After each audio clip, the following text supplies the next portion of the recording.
tarehe 3 ya mwezi wa 8. Mkola Pictures Crew kutoka headquarter ilipo makao makuu yetu. Mdogo mimi CEO K360 Meneja Shamte pamoja na director Fami Mtumbadi. Mdogo mpaka pande za Moshi Hotel, panaitwa Manzese Tip Top. Kulikuwa na jambo la tajiri wetu, bosi wetu wa kuitwa Umi Shamshama. Tajiri kabisa, bosi wetu kabisa. Katika shughuli yake kuna vitu vingi sana vilitokea. Leo ni zamu yake, ile programu yetu ya kuwatembelea matajiri zetu, mabosi zetu ambao kwa namna moja ama nyingine tumesha kufanya nao kazi. Leo ni zamu ya Umi Shamshama. Tumetoka kwetu, tumekuja pande za Mabibo. Ndipo ambapo anaishi. Lakini bahati nzuri ni kudokeze tu kwamba tumemkuta bosi yuko busy na kuandaa swala zima la biriani. Kwa hiyo baada kufanya interview hapa, matumbo yetu leo, riski yetu tutaipata kwa tajiri.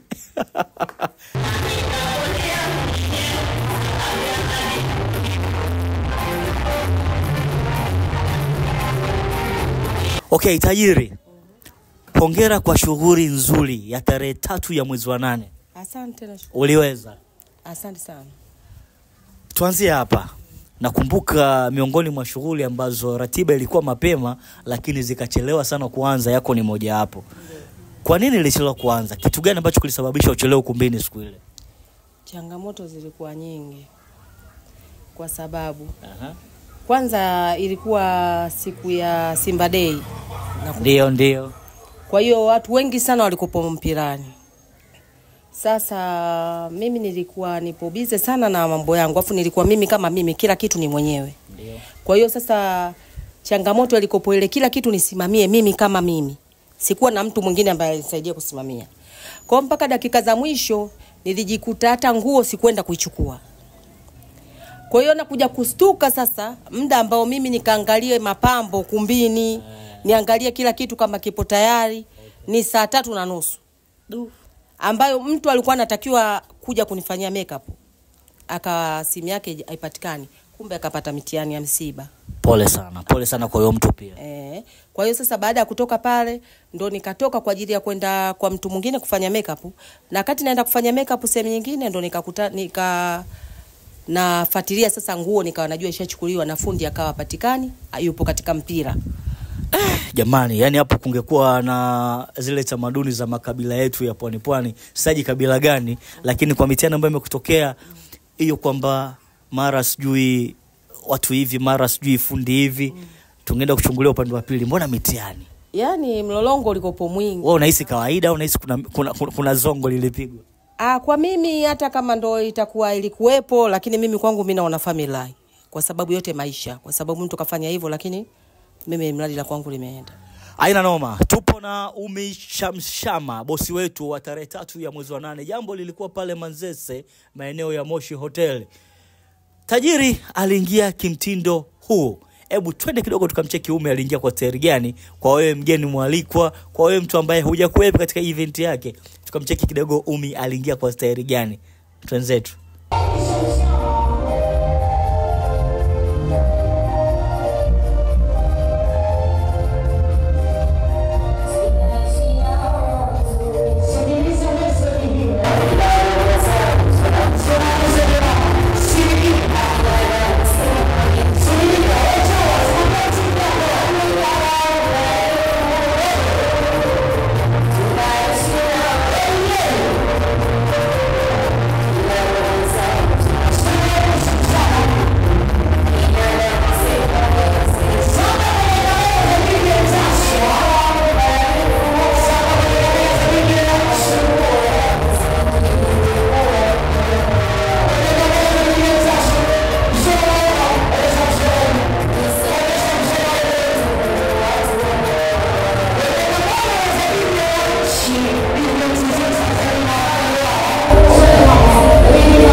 anaitwa Mshamshama. Mwanamke kilitaka yake anafanya kwa wakati, haogopi dudu wala mende, unavyotaka na yeye anataka. Hatua mbili maipacha, hatua mbili maipacha. Boss. Sawa. Okay, Umi aliingia kwa stari hiyo kama ambavyo mwenyewe umemuona hapo. Aliingia kwa shangwe na bashasha kweli kweli, lakini bosi, mara kwanza before tujue kuingiza na kumwesha mtazamaji uliingiaje, umesema kwamba kila kitu ulikuwa unakifanya wewe. Lakini event yako silikuwa na wanakamati? Event yangu ilikuwa na wanakamati, lakini naomba nisiwe muongo. Sema ukweli. Katika wanakamati nilokuwa nao, kiukweli kabisa mwanakamati aliyopambana na mimi mpaka dakika za mwisho ni Jeni Marekani. Peke yake. Ndio aliyopambana na mimi, na yeye ndo aliniambia, maana alinipigia simu wakati anaambiwa Umi anapita. Ndo alinipigia simu, yani kama ndo ananibumburusha, wewe Umi vipi? Mbona mpaka sasa hivi? Nikamwambia mimi naelekea huku saluni, akaniambia nisikilize, kaa saluni hapo fanya makeup, mimi naenda kushughulikia nguo. Kwa hiyo yeye ndo alishughulikia nguo, na yeye ndo alikuja na nguo, na yeye ndo alinichukua mpaka ukumbini na kila kitu. Bwana, hilo mimi pia nilikuwa sijui. Swali moja la kizushi. Shughuli yako ilikuwa na wanakamati wangapi? Shughuli yangu ilikuwa na wanakamati kama 14 15. Lakini waliokuja ukumbini? Walokuja ukumbini walikuwa sijui labda kama ni hesabu, maana si kwa kalili kwa haraka. Lakini nahisi ni wachache sana. Walikuwa waloingia katika mbele akati wanachukuliwa. Walikuwa wengine walikuwa wamekaa kwa nyuma kama walikuwa unaona katika ukumbi. Kwa hiyo walikuwa kama 10 si 11 walikuwa pale. Lakini yani walikuwa kama 14 15. Okay. Wengine walipata huzuru. Sawa. Kulikuwa na wanakamati katika event ya Umi Shamshama. Kiukweli kwanza walikuwa ni watu wa tofauti kidogo, kwa sababu tushazoea katika baadhi ya ma-event tunakuta wanakamati wakiwa wamevaa malesi, mavitamba fulani tofauti, lakini kwa Umi Shamshama wanakamati wake walikuwa wamevaa mavazi fulani hivi, yani nguo fulani hivi, jinzi si jinzi. Kuna kipindi MC aliwaita kati, twende kucheki wanakamati waliingiaje, alafu tutarudi tutamuuliza kwa nini walikuwa wengi, alafu ameonekana mtu mmoja tu kupambana na event yake. Tukaangalia wanakamati waliingia kwa staili gani.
Sawa.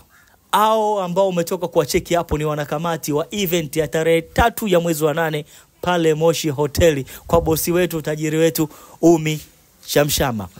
Bosi, ina maana ulikuwa ukainao vikao au kamati zenu nyinyi ni zile kamati kwamba nunua sare kiasi fulani unakuwa mwanakamati, anaweza suzulie kikao chochote? Yani shughuli ni kwamba nilivyokuwa nimechukulia mimi nilichukulia shughuli ni ya kawaida sana. Sikuwa nimefanya kama shughuli itakuwa, yani kwanza nilivyokuwa nimechukulia kama ni wanakamati, lakini uwezi ukasema eti mtu mwanakamati afu yeye wewe ndio unamfuata hivi na hivi na hivi. Mimi najua kama wewe mwanakamati lazima utamshiriki utanini? Ndio.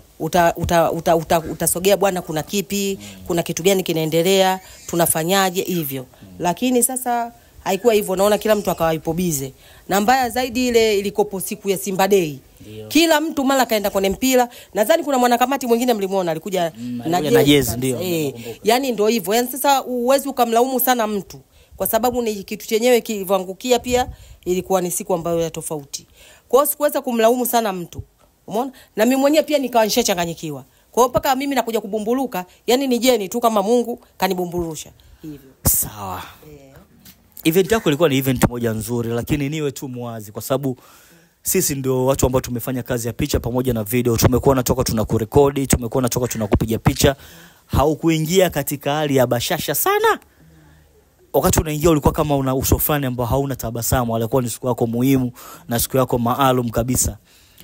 Kipi ambacho kimefanya siku ile usiwe na tabasamu na usiwe na furaha wakati unaingia mule ukumbini? Sema ukweli. Aiseta sifahamu. Kwa kweli mimi, lakini unajua kwamba ulikuwa hauko sawa siku ile. Ni kweli. Cha kwanza kabisa, mimi wakati naingia pale nilikuwa sijanywa. Yani unajua kuingia sehemu ambayo kitu siku zote unaenda kwenye shughuli za watu. Unaweza ukafanya kila kitu lakini upo kwenye shughuli za watu. Lakini sasa shughuli ambayo mimi inanihusu mimi kama mimi, kiukweli mimi mwenyewe ndo nilishuhudia ile siku ile. Kwa kuwa sikuwa najua kama hali kama ile inakuwa. Kwa hiyo nilijikuta nguvu zote zimenishia, nimeona aibu, yani nimeshindwa kufanya chochote kiukweli kabisa. Niwe muwazi. Sawa. Kwa ina maana kwamba ni kwa sababu ya ugeni wa event, yani kwa kufanya shughuli, kwa ulivyokuta vile ndo kidogo ikawa kama yani kwanza kwenye kuingia tu nikawa napata tabu, nitaingiaje na ingiaje. Nadhani tangu kwenye gari nilikuwa nawaambia mimi naingiaje, nikaletewa vinywaji vyangu nikanywa, lakini bado haikusaidia. Pale mlangoni tena nikanywa, lakini bado haikusaidia kitu. Yani ina maana umekunywa lakini zinadunda. Yani silikopo ni chache. Sasa paka ile maji ya zidi unga na kidogo mtiani. Kwa tungekuletea kopo mchache. Tungekuletea crate. Hamna. Sasa nakunywa, lakini sasa katika kuingia ile mbele za watu vile, mtu unaingia watu wote wanakutizama wewe. Kiukweli kabisa ni kitu ambacho kinataka moyo sana. Kabisa, sio uongo. Sawa. Tuongee ukweli bosi wetu, tajiri wetu. Event yako ni miongoni mwa event ambazo tumeenda kwa sababu sio mara ya kwanza tunafanya kazi katika ule ukumbi, sawa? Ndio. Na event yako ni miongoni mwa event ambazo hakukuwa na watu wengi.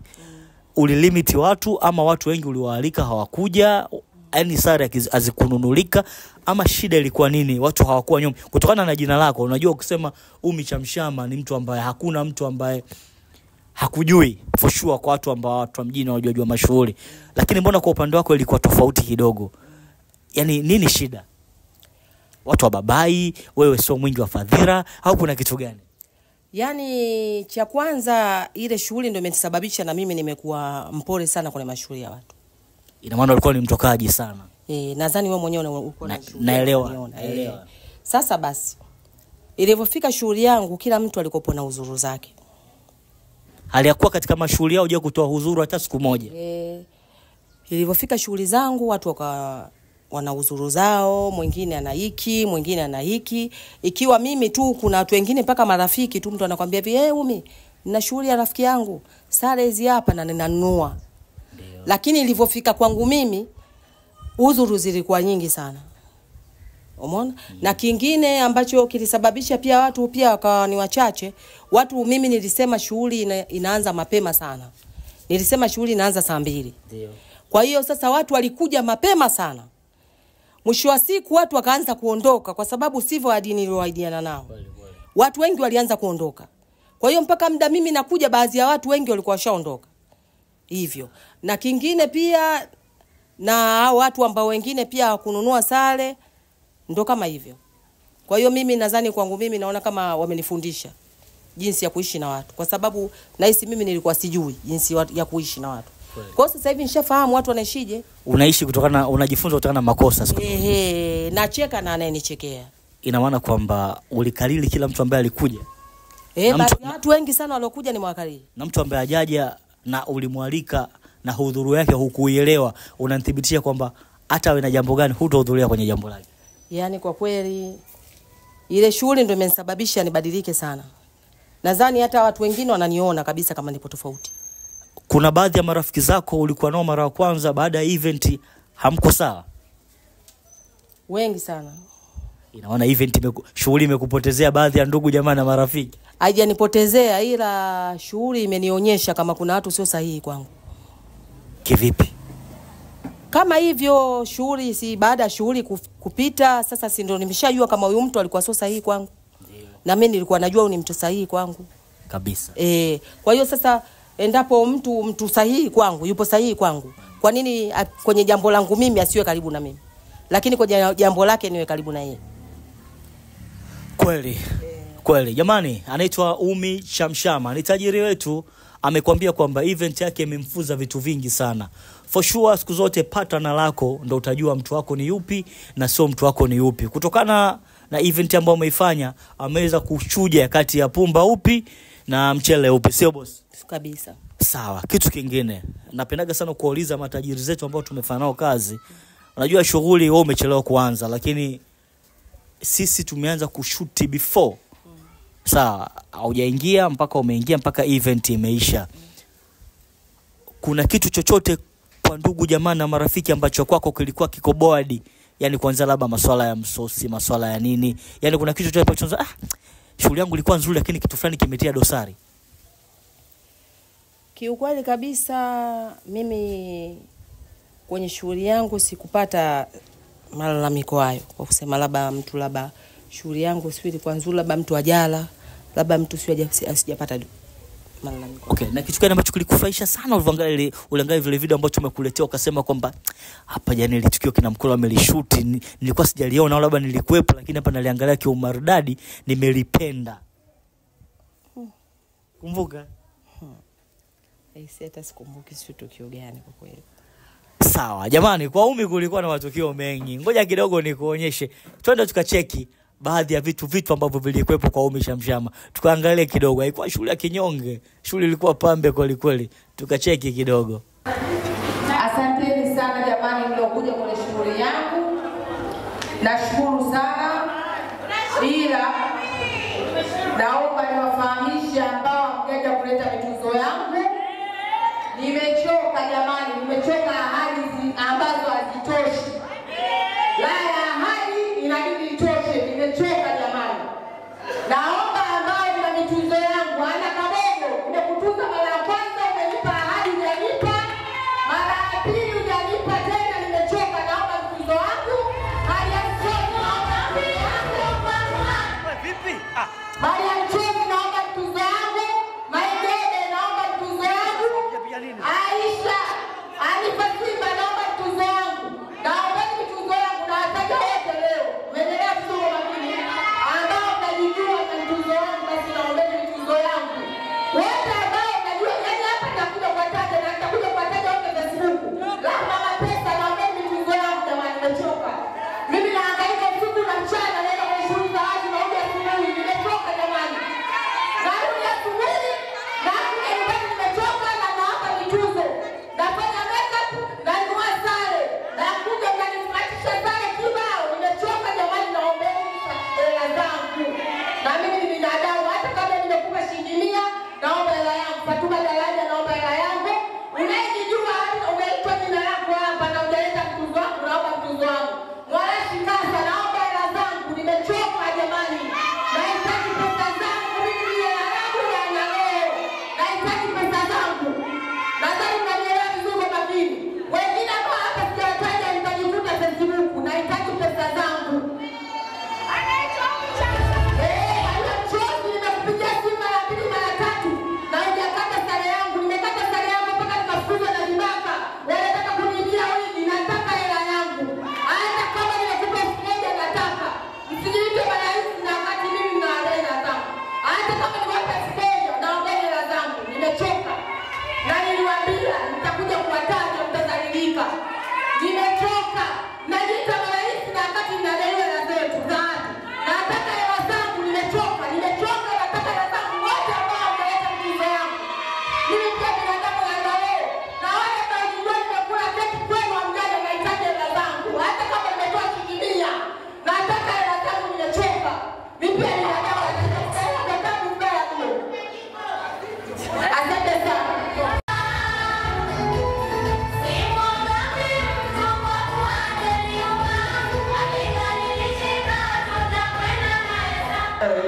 Kama sema maandalizi mama wa madigei wa roho tayari. Wanasema njia zinawauma. Farida Majo, kamati inayoweza usiku leo. Jerry Malekani, kamati yangu bingwa. Hadija Msaus, madijeni wanasema wanaomba chakula. Na mimi MC wako, twende kazi. Jamani ni maneni tunaomba mlipe. Katika magrupu, hawa nunui sana, nimechoka jamani, nahitaji pesa zangu. Na mimi binadamu natafuta hela kwa tabu. Napika biriani Ijumaa na ongeza moto. Na hangaika na vijana kutafuta, nimechoka, nataka pesa zangu jamani, nimechoka. Hata kama mtu nimempa shilingi 100 nahitaji pesa zangu. Na mimi pia ni binadamu. Na hangaika kwa shughuli za watu, na hangaika mabagala na wapi, nimechoka, nasumbuka. Kwani kanisaidia kitu ajabu? Nahitaji hela zangu. Okay, tajiri baada ya event kuna kipindi naona siri katika hali ya paniki. Wewe ni binadamu bwana, hakuna binadamu ambaye amekamilika. Naona ukaamua ushike mic na ukawaambia watu, ukawapa madongo yao na ujumbe wao. Hebu ifafanue vizuri leo ndugu jamaa na marafiki ambao lile dongo lilikuwa linawahusu wao waelewe. Aisee, mimi naomba niwe mwazi. Ile shughuli mimi ilikuwa shughuli yangu ya kwanza. Unajua Mkola, binadamu kuna emergencies zinatokea. Sio mara moja, sio mara mbili. Na kweli kuna kukwama. Hamna mtu ambaye kwame. Ila mimi nilishai kufanya shughuli ya mtoto wa dadangu. Nilimfanyaga kitchen party. Nilimfanyaga kitchen party, kuna watu ambao mimi napeana nao. Wakanipa uzo, wakaniambia mimi hatuwezi kuja kwa sababu hatupo vizuri kifedha. Na mbaya zaidi mimi huaga sinaga sana shughuli Mkola. Sinaga mashughuli nadhani najua. Kwa hiyo mimi nikasema sawa, hamna shida. Mimi nikakaa paka wengine tena wakapata tena shughuli zingine na bado nikarudi tena kwao Kwa mara ya pili. Kwa mara ya pili. Na wakaniambia mimi sikuwa vizuri, nimekuja kualika. Kwa hiyo naomba njoo tu wewe ndugu yangu, mimi kwako nitarudi, haina shida. Mimi nikajua hamna shida. Sikoto kilizua atarudi. Kweli imetokea ile. Nimefanya vya kufanya. Kuna baadhi ya watu hawakukata sare. Yaani ilikopo na mambo mengi ndio maana ikanisababisha paka nikaa nimepanic. Ushanifahamu? Kwa sababu mpaka muda huu wakati mimi nakuja ukumbini natoka naenda ukumbini kuangalia ukumbi, huku napigiwa simu, watu wapo sehemu wanajadili. Mimi siendi, nimeambiwa sio labda nikuulize wewe Mkola. Mimi nafaa kwa mfano nimeenda kwenye shughuli. Hivi mimi nimekuja kwenye shughuli, nimekupa wewe, nimekutunza wewe. Nilikuwa na mtu. Unaweza yule mtu ambaye nimekuja naye akakwambia wewe eti usimpe kwa sababu ile ilikuwa yangu. Mbona kuitoa yeye mkononi wake? Ina maana kwamba kuna watu walipigwa stop wasije kwenye. Kuna watu wengi sana walipigwa stop. Yaani niwe muwazi hivyo. Kuna watu wengi walipigwa stop, usiende zilikuwa nyingi sana. Jina la wapiga stop unalo? Najua na kila mtu anajua, mbona inajulikana na watu wote Mkola. Haina haja kutaja. Nani bosi? Haina haja kutaja. Ni kitu ambacho kinajulikana, watu walipigwa stop wengi. Waliambiwa kabisa msiende. Na kweli watu hawakuja. Na wengine paka wakapiga simu, mimi siwezi kuja, naogopa, nimeambiwa hivi na hivi. Nikaambia sawa, usije, ila kaa ukijua usipokuja mimi nimetoa kitu changu. Sasa mtu gani mwenye mamlaka ambao anaweza kukataza watu yani kiasi? Wapo mtu ambaye anajijua yeye Mungu, mtu ambaye anaweza akafanya kitu na kikafanyika ndo alichokifanya. Na mimi sikujali. Wakataze, lakini mimi changu kitaenda tu. Kwa mimi sikutaka kuwekeana ligi hivyo, lakini nilimwambia kuna baadhi ya watu sio kama watu nilowataja pale ndio watu ambao hawajaniletea mimi tunzo yangu. Ambao hawajaniletea mimi tunzo yangu ni wengi sana. Lakini niliwataja pale wana sababu. Baada ya mchambo, maana siku zote inakuwaga hivyo kwamba kuna baadhi ya watu labda huenda wasitokee katika event kama hivyo, lakini baada ya kuona clip, baada ya kuona vitu kadha wa kadha, huenda baada ya kuona ile michambo kwa mtu ambaye labda imemgusa anaweza akarudi. Je, katika watu ambao mwataja kuna mmoja au wawili ambao walikuja akasema Daumi nimerudi hiki hapa? Sio mmoja wala sio wawili. Walikuja. Kama kuna mtu nilimtaja pale, unajua Mkola ukishakopo na kisirani, nilikuwa nimepanic sana. Sasa mwisho wa siku wakati kabla sijataja, kuna mtu akaja akaniambia Umi dada yako fulani yule pale anaondoka, ametajwa ajaje kula keki. Kwa hiyo sasa katika kutaja na mimi nikalitaja lile jina la dada yangu mmoja hapo. Alikuwepo kumbini na akaondoka ajala keki. Umeona? Mwisho wa siku kesho baada ya siku mbili akanipigia simu akaniambia Umi umenitaja mimi, nikamwambia sasa na wewe pia kwa sababu gani pia ukuja? na ulisema unarudi kwangu na unakula keki. Akanambia hamna shida Umi, naomba nisamee, ila da usingenitaja. Sio, nikamwambia hamna shida, yameisha, usijali. Na kweli akaja tukatakana lazi, basi tupo pamoja, na akaja akaniletea hela. Yaani tupo pamoja, na nikamuomba msamaha, naomba nisamee dada yangu kwa sababu na mimi siku ile pale nilikuwa nishawaka. Umeona? Kwa sababu nilivyoingia tena ikabidi niendelee huku na kazi huku na vesha. Kwa sababu mwisho wa siku ikawa hivyo. Kwa hiyo na wale wengine niliwataja kwa sababu walikuwa moyoni, nilisema nitawataja. Sawa bosi. Naomba nikuulize swali kidogo la kitofauti. Inaonekana kwa jinsi ambavyo umesema kwamba kuna baadhi ya watu walipa sana ugumu shughuli yako. Sasa ninavyosikia, sina uhakika, lakini nasikiaga kwamba siku zote kabla hamjafanya chochote mnapita sehemu 2-3 kwamba bwana hakikisha sare zinanunuliwa, bwana hakikisha watu wanarudisha mitunzo, bwana hakikisha watu wanafanya hivi, mimi nijazie watu, usitokee ugomvi. Hujazunguka Mkola, naomba niwe muwazi, mimi Muislamu. Mimi hapa mpaka nafanya ile shughuli si kwenda kwa mtu yoyote. Acha masiara. Haki ya Mungu na pia naonesha kibla huku, na kama naongopa Mungu anilani kwanza leo paka kesho kiyama. Sina nilipoenda kwa mganga, yani mimi nifanye hivi shughuli hivi na hivi. Yani ni kama ndio na matukio hivyo, basi ukute walikuwa wameshanifunga hata mimi mwenyewe. Kiukweli kabisa, kwa sababu paka hiyo siku mimi nahangaika, huwezi kujua, huwezi kuamini. Siangalii muda gani nakuja kustuka muda umeenda. Yaani una maana ulihangaika, ulikuwa umejisahau kama siku kuna shughuli au? Yaani nakumbuka na shughuli, lakini sasa eti muda unazidi kwenda, mimi ndo yaani muda umeshaenda ndo mimi nakulupuka yani. Ina maana bila simu ya Jeni? Sijui, yani huwezi kuamini juu. Yaani mpaka namwambia Jeni, yani wewe ndo kama ulinibumbulusha. Kwa hiyo siku ambayo nimekuja kukaa na Jeni nikaongea naye, kuna siku nilikuwa na tukio langu moja hivi, Jeni nikawa nipo naye Magomeni. Nikaongea naye, Jeni alishangaa sana. Nikamwambia ni ndo likopo hivi na hivi. Umeona? Ungeje kuja 10 asubuhi siku hiyo. Yaani hata sijui ilikopo vipi. Yaani kiukweli kabisa, yani sitakagi hata kuhadisiaga hiyo nini, hiyo kitu. Uchawi upo wewe. Umeona bwana? Tajiri ana siku yake maalum ya shughuli yake ambayo alipanga kuanzia mwezi, miezi, wiki mpaka siku ya shughuli yenyewe. Kilichotokea siku ya event yake akawa na zurura tu na asijue elekea wapi. Simu ya Jeni Marekani ndio imekuja kumsanua kwamba wewe leo una event bwana, ndipo aliposanuka. Sawa. Ulitaja watu mambo yakawa mengi hivyo na hivyo. Mimi naomba nikuulize kitu cha mwisho kabisa, au naomba nikupe nafasi ya kuongea kitu cha mwisho kabisa. Una chochote cha kuambia ndugu jamaa na marafiki ambao wenda walikuitika na ambao hawajakuitika? Mimi ninachowaambia watu walioniitika basi wajue tupo pamoja. Hata kama nilikuwa kuna tukio lao lolote labda nimepata emergency sikuepo, lakini wakawa wakijua hapo moyoni mwangu siku yoyote lazima nitaenda. Na wao ambao hawakuja kwangu kwa kukatazwa au kwa njia nyingine, basi okay, mimi namwachia Mungu. Ubaya ubwela. Mimi namwachia Mungu waliokatazwa, na wengine ambao walipanga wasije kwa ajili ya labda kufanya labda wananikomoa au vipi, mimi namwachia Mungu. Lakini kwa mimi naona maisha yangu yanaenda, sidhani kama kuna kitu kimesababisha kimeniharibia. Aina na shukrani sana boss. Asante. Anaitwa Umi Shamshama, bosi wetu wa tarehe 3 ya mwezi wa 8 2024 pale maeneo ya Moshi Hotel Manzese. Tulikuwa naye, tulifanya naye jambo. Matukio mengi ambayo yalitokea kiukweli. Leo amefunguka kila kitu, umemsikiliza. Ushaona bwana, jamani hizi shughuli hizi. Ngoja niishie hapo. Tumekuja Mabibo, ndo nyumbani kwake. Bosi, mbona mara kwanza akatina niu kabla sijamaliza?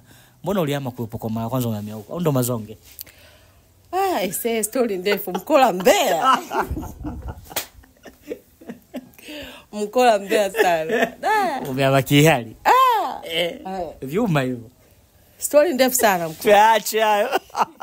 Bwana tupo hapa bosi biliani, tunasubiri tuondoke. Hamna shida. Lakini Mkola unaonaje mazingira alilokuwa nakaa na nilokuja? Hapa pakishua. Basi ndo maana nimesababisha mimi. Hapo development wanasema. Kabisa. Kwa ndo maana nikatoka. Hamna chumba hapa? Chumba hamna hapa, si unajimiliki mwenyewe tena. Hamna upande? Upande hamna hapa, kila upande umemilikiwa tayari. Aina lao bwana. Tulikuwa na bosi wetu Umi Shamshama. Tumeongea mengi, tumejadili mengi, umemsikiliza kila kitu. Jamani, hatuna la ziada, ila taarifa tu ni kwamba tumekuta siku nzuri, tumekuta siku ambao bosi anaandaa biriani, na inshallah tupo kidogo hapa, atuondoke hadi tule. Hamna shida. Haya, Showboy Malik Mkola CEO, niko mbele ya kamera zako, umeona bwana, lakini mtu ambaye ananirekodi sasa hivi, Baba Zoo, anaitwa K360, ushaona bwana, 360. Leo tulikuwa na Umi Shamshama, tumemaliza naye jambo, ameongea kila kitu. Umeona jinsi ambavyo event yake ilikuwa. Jambo lilikuwa tarehe 3 ya mwezi wa 8 pale Manzese, maeneo ya Tip Top, ukumbi unaitwa Moshi Hotel.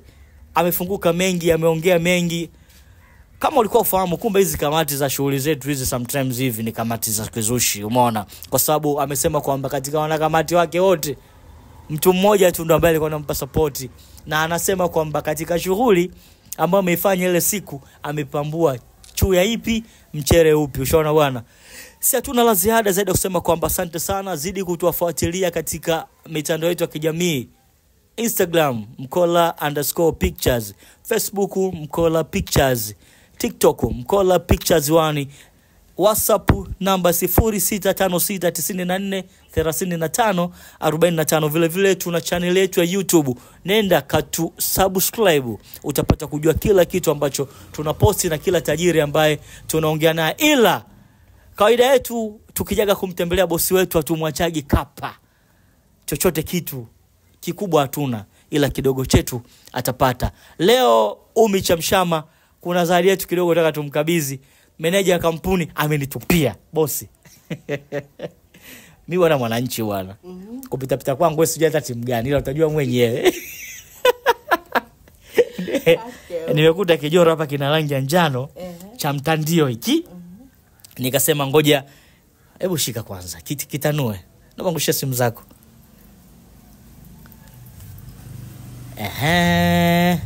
Kidogo chetu kikubwa chenu. Jamani, asante sana jamani, nadhani mnaona ya mambo ya Mkola na ubabai. Mambo haya hapa ya polelelele, dila limefika sehemu yake. Sasa wewe kwa nini ulitulipa na sisi tusikurudishie japo kidogo? Yaani katika hela nyingi ulotupa siku kutoa shilingi 10,000 na ngapi tu, 20,000 ngapi kukuletea, kwani kweli? Kwa staili hii tena tutazidi tufanye, tutaendelea kufanya kazi. Utakuja tena? Nitakuja. Inawezekana safari inayokuja likaja Msomali. Msomali? Nakuletea nani hapo nakuletea meneja. Linakuja nini? Ngoja tufanye tumletea abaya. Meneja kampuni kaidi abaya. Basi jiandae. Bwana, hamna shida. Shukrani sana zawadi yetu. Asante, nashukuru. Okay. Mkola kwa dila pambe. Dila nzuri. Hatuna baya. Nashukuru sana. Haina noma. Shukrani sana. Naitwa Malik Mkola CEO. Behind the camera kuna K360, K360. Shamte King, manager kampuni, pamoja na director Fami Mtumbadi, kaka yetu mkubwa. Kamwili kama ila yeye ni namba. Tukutane tena next week, tutajua. Ciao.